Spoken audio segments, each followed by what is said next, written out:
നായയെ നോക്കുന്ന കണ്ണുകൊണ്ടുപോലും രോഗികളെ തിരിഞ്ഞു നോക്കുന്നില്ല.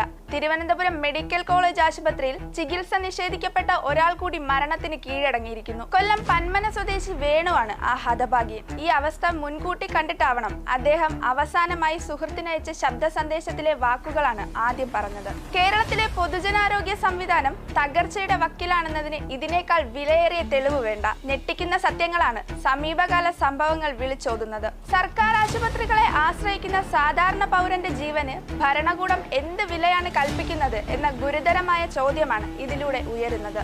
ക്യാപ്റ്റനും വീണാമന്ത്രിയും കൂടി അത്യാസന്ന നിലയിലാക്കിയ ആരോഗ്യ വകുപ്പിനെ കുറിച്ച് നിരന്തരമായി പരാതികളും പരിദേവനങ്ങളും ഉയർന്നുകൊണ്ടേയിരിക്കുന്നു.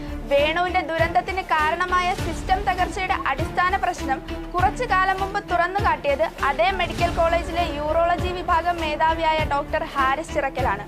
സ്വന്തം കയ്യിൽ നിന്ന് പണം മുടക്കി ഉപകരണങ്ങൾ വാങ്ങേണ്ടി വരുന്ന ഡോക്ടർമാരുടെ നിസ്സഹായത, പണം കിട്ടാത്തതിനെ തുടർന്ന് ശസ്ത്രക്രിയാ ഉപകരണങ്ങൾ മെഡിക്കൽ കോളേജുകളിൽ നിന്ന് പോലും വിതരണക്കാർ തിരിച്ചെടുത്തു കൊണ്ടുപോകുന്നതും നമ്പർ 1 ആരോഗ്യ കേരളത്തിലായിരുന്നു. ഫണ്ട് അനുവദിക്കുന്നതിലും ഉപകരണങ്ങൾ വാങ്ങുന്നതിലുമുള്ള ഭരണപരമായ മെല്ലെപ്പോക്കിന്റെയും സാമ്പത്തിക കെടുകാര്യസ്ഥതയുടെയും വ്യക്തമായ തെളിവുകളാണിത്. കോട്ടയം മെഡിക്കൽ കോളേജ് ആശുപത്രിയിൽ കെട്ടിടം തകർന്ന് വീട്ടമ്മയായ ബിന്ദു മരണപ്പെട്ട സംഭവവും നമ്മൾ മറന്നിട്ടില്ല.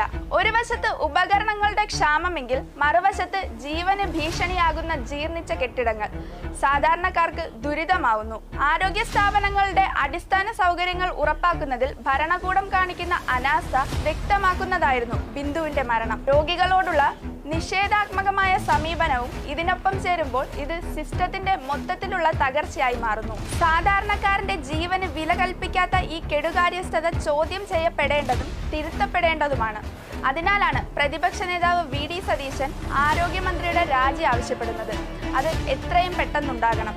കുറച്ചുകൂടി അവബോധമുള്ള ആരെങ്കിലുമാണ് അവിടെ പിടിച്ചിരുത്തേണ്ടത്.